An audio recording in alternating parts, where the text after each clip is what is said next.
अस्सलाम वालेकुम। आप सबका हमारे चैनल आसिफ मैथमेटिक्स में तहे दिल से स्वागत है।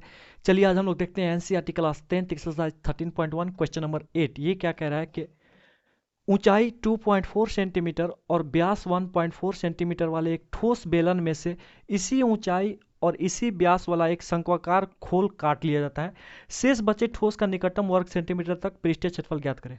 कह रहा है क्या, कोई बेलन है जो ठोस है। ठोस मतलब इंग्लिश में उसको बोलते हैं सॉलिड, मतलब पूरी तरह से भरा हुआ।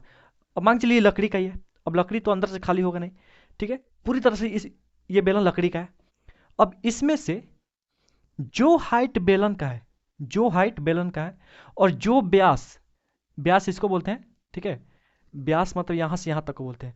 तो जो हाइट बेलन का है और जो व्यास बेलन का है, उसी हाइट का एगो शंकु और उसी व्यास का एगो शंकु इस बेलन में से काट के निकाला जाता है। इस बेलन में से क्या किया जाता है, काट के। जैसे ऊपर से अगर मैं काटने जाऊं, ऊपर से काटने जाऊं तो इस तरह के एक शंकु इसमें से क्या किया जाता है भाई, इस बेलन में से एक शंकु काट के निकाल लिया जाता है।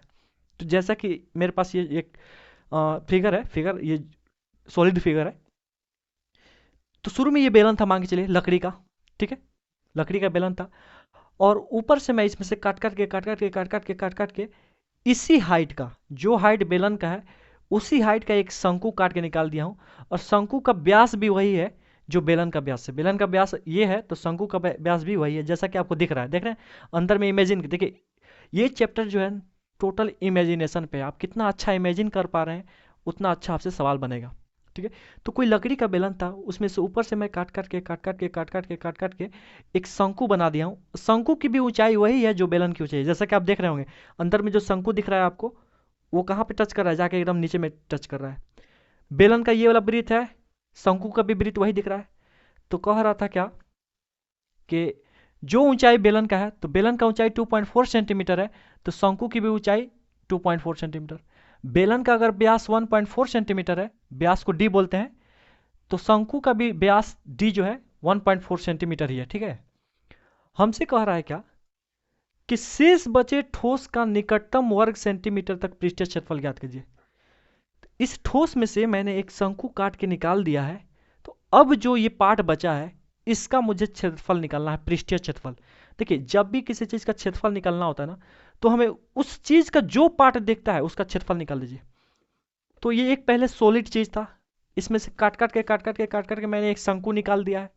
अब ये कैसा दिख रहा है आपको, साइड से दिख रहा है, नीचे से एक वृत्त दिख रहा होगा और अंदर से झांकिएगा ऊपर से तो एक शंकु दिख रहा होगा। तो मुझे इस ठोस का पृष्ठीय क्षेत्रफल चाहिए। तो क्या क्या अप्लाई करना पड़ेगा मुझे इसका क्षेत्रफल निकालने के लिए। बेलन का साइड का क्षेत्रफल, ये साइड वाला पूरा पार्ट दिख रहा है आपको, तो बेलन का वक्र पृष्ठीय क्षेत्रफल। नीचे में एक वृत्त है, ये भी दिख रहा है हमको, तो वृत्त का क्षेत्रफल।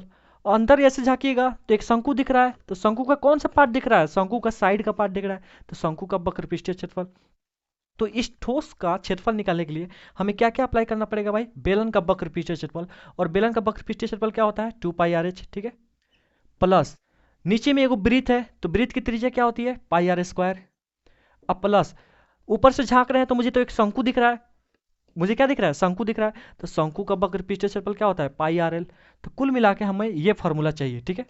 तो इस फॉर्मूला में हमें त्रिज्या की जरूरत है, तो त्रिज्या तो यहाँ ही से निकल जाएगा। डी 1.4 सेंटीमीटर है, व्यास 1.4 है, तो त्रिज्या कितना होगा, 1.4/2, यानी 14 में 2 से भाग दीजिएगा तो यानी 0.7 सेंटीमीटर आ जाएगा। तो दोनों का व्यास सेम है तो दोनों की त्रिज्याएं भी सेम होगी, तो शंकु की भी त्रिज्या क्या हो जाएगी, वही व्यास 1.4 सेंटीमीटर है तो त्रिज्या कितना हो जाएगा 1.4/2, मतलब 0.7 सेंटीमीटर। पाई का मान आपको पता है, टू का मान पता है, एच भी पता है, वहां से बेलन की ऊंचाई पता है ऑलरेडी। पाई पता है, आर पता है, पाई पता है, ठीक है।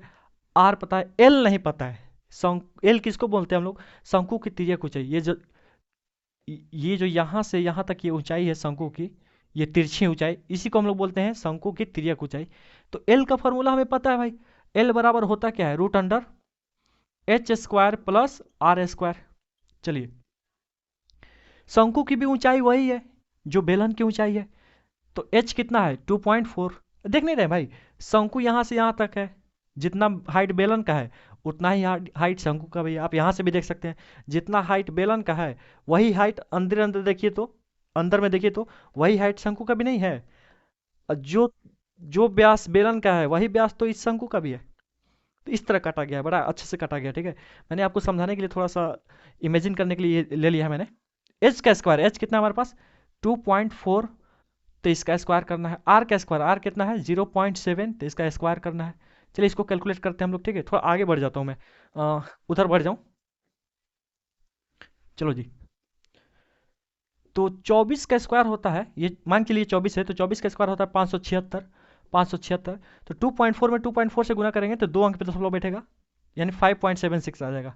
प्लस का प्लस 0.7 का स्क्वायर करेंगे हम लोग, तो 7 का स्क्वायर 49 होता है, 49। लेकिन 0.7 में 0.7 से करेंगे तो 2 अंक पे दशमलव बैठेगा, एक अंक 2 अंक पे दशमलव बैठेगा, और अच्छा लगने के लिए यहाँ 0। चलिए इन दोनों को अब हम लोग जोड़ते हैं, ठीक है। इधर बढ़ जाता हूँ मैं। 9 6 15 के 5 हाथ में 1, 4 और 7 11, 1 12 का 2 हाथ में 1, 0 5 5, और एक जो 6 बचा है 6, पॉइंट के नीचे पॉइंट, यानी 5.76 में 0.49 जोड़ेंगे तो कितना आएगा 6.25। देखिए इसको हम लोग तोड़ के थोड़ा और अच्छे से लिख सकते हैं लोग, ठीक है। कैसे, देखिए दशमलव के बाद कौ अंक है, पॉइंट के बाद कौ अंक है, 2 अंक है ना। तो जैसे अगर हम लोग पॉइंट हटाएंगे नीचे में कितना जीरो आ जाएगा, 2 जीरो आ जाएगा। चलिए अब इसको हम लोग तो अलग अलग लिख सकते हैं। देखिए रूट के अंदर 625 बटा में 100 है, तो रूट एक बार इसको भी दे दीजिए, रूट एक बार इसको भी दे दीजिए, सीधी सी बात है। रूट 625 अब बटा में रूट 100। 625 का वर्गमूल कितना होता है 25, और 100 का वर्गमूल कितना होता है 10। 25 में से 10, 25 में 10 से भाग देंगे कितना आएगा 2.5, और सेंटीमीटर है तो सेंटीमीटर। तो कुल मिला के एल का मान कितना आया 2.5 सेंटीमीटर। तो चलिए भाई शेष बचे ठोस का क्षेत्रफल निकालते हैं हम लोग। शेष बचे ठोस का क्षेत्रफल, शेष बचे, शेष मतलब जो बाकी है। देखिए ये लकड़ी का बेलन था, इसमें से हम लोग शंकु काट काट कर निकाल लिए हैं। अब जो शेष पार्ट बचा है ना, रिमेनिंग पार्ट जो है उसका क्षेत्रफल चाहिए। तो शेष बचे ठोस का पृष्ठीय क्षेत्रफल, शेष बचे ठोस का पृष्ठीय क्षेत्रफल, ठीक है। तो हमें क्या क्या दिख रहा है इस ठोस में, क्या क्या दिख रहा है भाई, बेलन का साइड दिख रहा है, तो बेलन का वक्र पृष्ठीय क्षेत्रफल, बेलन का वक्र पृष्ठीय क्षेत्रफल, वक्र पृष्ठीय क्षेत्रफल, प्लस और क्या दिख रहा है भाई, नीचे में एक वृत्त भी दिख रहा है ये वाला, तो वृत्त का क्षेत्रफल, वृत्त का क्षेत्रफल। अब प्लस ऊपर से झांक रहे हैं तो ऊपर से एक शंकु दिख रहा है भाई, एक शंकु। देखिए इमेजिन किया जाता है जब भी क्षेत्रफल निकालते हैं हम लोग ना पृष्ठीय क्षेत्रफल, तो इमेजिन करते हैं कि भाई हम लोग कहाँ कहाँ पेंट कर सकते हैं, पेंट करने में कितना जगह यूज होगा, तो साइड का यूज होगा वक्र पृष्ठीय क्षेत्रफल, नीचे भी पेंट किया जा सकता है यहाँ पे, ठीक है। तो वृत्त का क्षेत्रफल अंदर से पेंट किया जा सकता है, तो शंकु का कौन सा भाग पेंट हो रहा है, साइड वाला, तो शंकु का वक्र पृष्ठीय क्षेत्रफल, प्लस शंकु का वक्र पृष्ठीय क्षेत्रफल, वक्र पृष्ठीय, साइड के क्षेत्रफल को हम लोग हिंदी में क्या बोलते हैं वक्र पृष्ठीय क्षेत्रफल, कर्व्ड सरफेस एरिया, ठीक है। बेलन का वक्र पृष्ठीय क्षेत्रफल क्या होता है 2πr/h, वृत्त का क्षेत्रफल क्या होता है πr², शंकु का वक्र पृष्ठीय क्षेत्रफल क्या होता है πrl, ठीक है। कुछ कॉमन है तो कॉमन लीजिए भाई, पाई यहाँ भी, पाई यहाँ भी, पाई यहाँ भी, पाई कॉमन है, आर यहाँ भी, आर यहाँ भी, आर यहाँ भी, आर कॉमन है। चलिए इसमें क्या बचेगा, पाई आर बाहर ले चुके हैं 2, और एच बचेगा प्लस का प्लस, इसमें से पाई बाहर ले चुके हैं, 2 आर था, 1 आर बाहर ले चुके हैं तो 1 आर बचेगा प्लस का प्लस, पाई और आर बाहर ले चुके हैं तो यहाँ क्या बचा सिर्फ एल बचा, ठीक है। अब इसी में हम लोग आगे जा रहे हैं क्योंकि नीचे मेरे पास जगह नहीं है, आप नीचे बढ़िएगा। पाई का मान क्या रखा जाए 22/7, आर कितना आया है 0.7, ब्रैकेट ब्रैकेट 2 गुने एच, 2 एच कितना है हमारे पास 2.4, 2.4 अब गुना में डाल सकते हैं, ठीक है, गुना ही डाल दो, ठीक है। 2 गुने 2.4 प्लस का प्लस, आर कितना है भाई 0.7, 0.7 प्लस एल कितना है हमारे पास 2.5 प्लस 2.5। अब थोड़ा कैलकुलेट करते हैं हम लोग। अच्छा ये 7 से तो कट रहा है 0.1 बार में, अरे 7 एकम 7, अब पॉइंट है तो पॉइंट, 0.7 में 7 से भाग देंगे तो 0.1 बार में कट जाएगा, 7 0 0 पॉइंट का पॉइंट, 7 एकम 7, ठीक है। चलिए 22 में 0.1 से गुना करेंगे तो 2.2 आएगा भाई, सीधी सी बात है 2.2 आएगा, गुना कर लीजिएगा आप। चलो अब ब्रैकेट के अंदर वाला चीज़ गुना करते हैं, 2 में 2.4 से 2 चौका 8, दशमलव का दशमलव, और 2 दूनी 4, 2.4 में 2 से गुना किए कितना आया 4.8 आया, प्लस 0.7, अच्छा इन दोनों को मन करे तो जोड़ दीजिए आप, 2.5 और क्या है 0.7, 7 5 12 के 2 हाथ में 1 2 और 1 3, 3.2, इन दोनों को जोड़ के कितना आया 3.2। चलिए अब थोड़ा और आगे बढ़ते हैं हम लोग, 2.2 का 2.2, इन दोनों को जोड़िए 4.2 और 3.2, 3.2 में 4.2 जोड़ना है, सॉरी 4.8 जोड़ना है, 8 2 10 के 0 हाथ में 1 4 3 7 और 1 8, 8.0 मतलब 8, इन दोनों का जोड़ कितना आ रहा है 8। तो ब्रैकेट के साथ गुना लगा रहता है, चाहे हम लोग ब्रैकेट में भी डाल सकते हैं, कोई बात नहीं। 8 दूनी 16 के 6 हाथ में 1, 8 दूनी 16 और 1 17, अब पॉइंट का पॉइंट, तो कुल मिला के 17.6 आ रहा है, कितना आ रहा है 17.6। यही क्या हुआ आंसर हुआ। अब क्षेत्रफल है ना, तो हम लोग किस में डालेंगे भाई, स्क्वायर सेंटीमीटर में।